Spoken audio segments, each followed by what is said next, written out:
ఇవాళ సచివాలయంలో విద్యాశాఖపై సీఎం రేవంత్ రెడ్డి ఉన్నత స్థాయి సమీక్ష నిర్వహించనున్నారు. ప్రాథమిక ఉన్నత విద్యాశాఖ అధికారులతో సమావేశం కానున్నారు. ఇప్పటికే ఉన్నత విద్యామండలి చైర్మన్, వైస్ చైర్మన్ ను తొలగిస్తూ నిర్ణయం తీసుకున్న ప్రభుత్వం త్వరలో పూర్తి స్థాయి కమిటీని నియమించే యోచనలో ఉంది.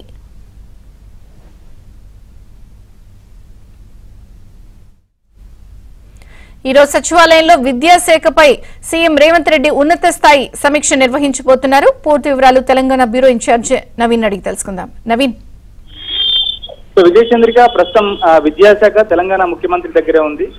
ఇటీవల మంత్రివర్గ విస్తరణ జరిగినప్పటికీ కూడా ముఖ్యమంత్రి రేవంత్ రెడ్డి విద్యాశాఖను తన వద్ద ఎంచుకున్నారు. ఎందుకంటే తెలంగాణలో ప్రస్తుతం విద్యాశాఖని కొంత గాడిలో పెట్టాల్సినటువంటి అవసరం ఉంది. గడిచిన అనుభవాలను దృష్టిలో పెట్టుకొని, ఎందుకంటే ఇంటర్మీడియట్ పరీక్షల్లో మూల్యాంకనం సరిగా జరగకపోవడం, విద్యార్థులంతా ఆత్మహత్య చెందడం, మరోవైపు పరీక్షల లీకేజీ, పేపర్ల ప్రశ్న పత్రాల లీకేజీ తదితర అన్ని అంశాలు జరిగినటువంటి ఇబ్బందులు జరిగినటువంటి నేపథ్యంలో సో ఆ పూర్తి స్థాయిలో విద్యాశాఖను ప్రక్షాళన చేయాల్సినటువంటి అవసరం ఉంటుందని చెప్పేసి భావించిన ముఖ్యమంత్రి ఆ శాఖను తన దగ్గర పెట్టుకున్నారు. సో ఇప్పటికే ఇంటర్మీడియట్ పరీక్షలకు సంబంధించిన తేదీలను కూడా ఖరారు చేశారు. సో ఫిబ్రవరి 28వ తారీఖున 28వ తారీఖు నుంచి intermediate first year, second year పరీక్షలు జరగబోతున్నాయి.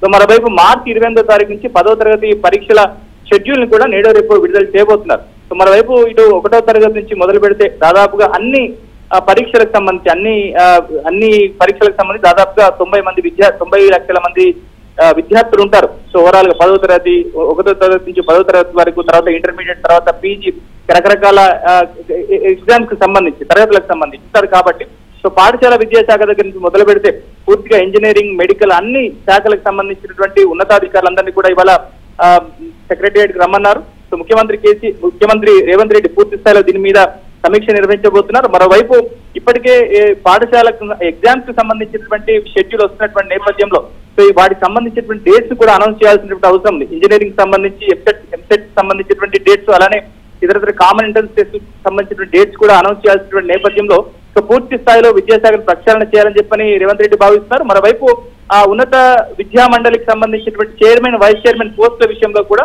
కొంత కన్ఫ్యూజన్ అయితే ఉంది. ఎందుకంటే ముఖ్యమంత్రిగా రేవంత్ రెడ్డి బాధ్యత చేపట్టిన తర్వాత ఈ నామినేటెడ్ పోస్టులకు సంబంధించినటువంటి అందరినీ కూడా తొలగించారు. అయితే ఉన్నత విద్యా మండలికి సంబంధించిన చైర్మన్ గా ఉన్నటువంటి లింబాద్రి కావచ్చు, వైస్ చైర్మన్ గా ఉన్నటువంటి వెంకటరమణ ఇప్పటివరకు రాజీనామా చేయలేదు. కొన్ని సాంకేతిక కారణాల వల్ల ఈ పోస్టులో వేరే వారిని ఎవరిని నియమించలేదు. అయితే ఇవాళ వాళ్ళ రాజీనామాలను కోరేటువంటి అవకాశాలు. సో ఇవాళ సాయంత్రానికి కొత్త ఉన్నత విద్యా మండలి చైర్మన్, అలానే వైస్ చైర్మన్ కూడా అనౌన్స్ చేసేటువంటి అవకాశాలు. మరోవైపు నేడో రేపు ఎంసెట్ కు సంబంధించినటువంటి డేట్స్, అలానే ఇతర కామన్ ఎంట్రన్స్ పరీక్షలకు సంబంధించిన డేట్లను కూడా అనౌన్స్ చేసేటువంటి అవకాశాలు. సో పూర్తిగా ఇటు కంప్లీట్ ఎగ్జామ్స్ టైం కాబట్టి సో 10వ తరగతి పరీక్షలు, ఇంటర్మీడియట్ పరీక్షలు, అలానే కామన్ ఎంట్రన్స్ టెస్టులు, అలానే ఇంజనీరింగ్ సంబంధించినటువంటి ఎంసెట్ కావచ్చు, అన్ని అన్ని పరీక్షలకు సంబంధించిన డేట్లను అనౌన్స్ చేయబోతున్నారు.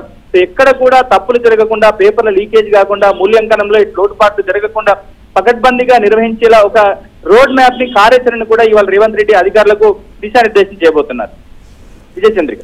Thank you Naveen.